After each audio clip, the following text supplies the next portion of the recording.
Barbie Imperial excited nang makipagbarilan sa Batang Quiapo. Handang-handa na si Barbie Imperial na sumabak sa mga matinding eksena sa bagong serye ni Coco Martin, ang Batang Quiapo. Isa siya sa mga bagong mukha na makikita sa serye, kung saan siya ay gaganap bilang si Tisay, ang bagong karakter sa buhay ni Tanggol na ginagampanan ni Coco. Ayon sa mga ulat, si Tisay ay isang singer at sugarol na magdadala ng swerte o kaya'y mas malubhang kamalasan sa buhay ni Tanggol, kaya tiyak na magiging makulay at puno ng drama ang kanyang papel. Makikita sa Instagram ni Barbie ang kanyang mga training sessions, kung saan siya'y nag-e-ensayo sa pagbaril. Ito ay isang indikasyon na seryoso siya sa kanyang bagong papel, at handang-handa siyang mag-perform sa mga action scenes na maaaring ibigay sa kanya. Ang mga preparasyon ni Barbie ay tila naglalayong ipakita na siya ay hindi lamang basta artista, kundi isang dedikadong propesyonal na nais ipakita ang kanyang kahusayan sa anumang aspeto ng kanyang pagganap. Si Barbie ay tila nasa sabik na makilala ang kanyang karakter na si Tisay, na isang mahalagang bahagi ng Batang Quiapo. Ang kanyang karakter ay inaasahang magdadala ng mga bagong elemento sa kwento,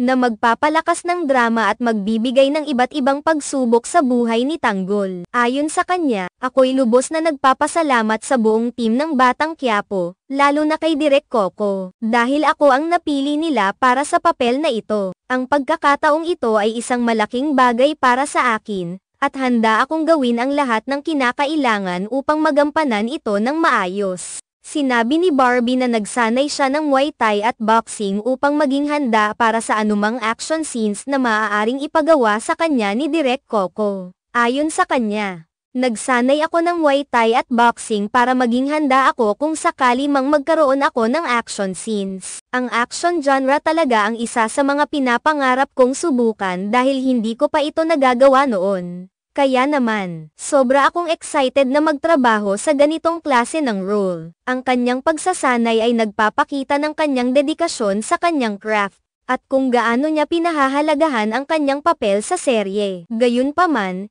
hindi maiiwasan ang mga negatibong reaksyon mula sa ilang netizens. May mga basher na nagsabi na tila ginagaya lamang ni Barbie ang mga naunang artista tulad ni Sara Labati, na kilala rin sa kanyang pagsasanay sa pagbaril. Sinasabi ng ilang tao na ang pag-aaral ni Barbie sa pagbaril ay walang bago at tila hindi kapani-paniwala. Ang ganitong mga puna ay tila naglalayong i-undermine ang kanyang pagsisikap. Kahit na maliwanag na si Barbie ay mayroong sariling dedikasyon at kasigasigan sa kanyang trabaho. Sa kabila ng mga negatibong komento, tila hindi ito nagiging hadlang para kay Barbie na ituloy ang kanyang mga plano at ipakita ang kanyang galing sa bagong serye. Sa halip, patuloy siyang nagsasanay at nagpe-prepare para sa kanyang papel, ipinapakita na ang mga pagsubok na ito ay hindi nakakaapekto sa kanyang determinasyon. Ayon sa kanya, ang mga ganitong pagkakataon ay nagpapalakas sa kanya upang maging mas mahusay na artista at mas magbigay ng inspirasyon sa kanyang mga tagahanga.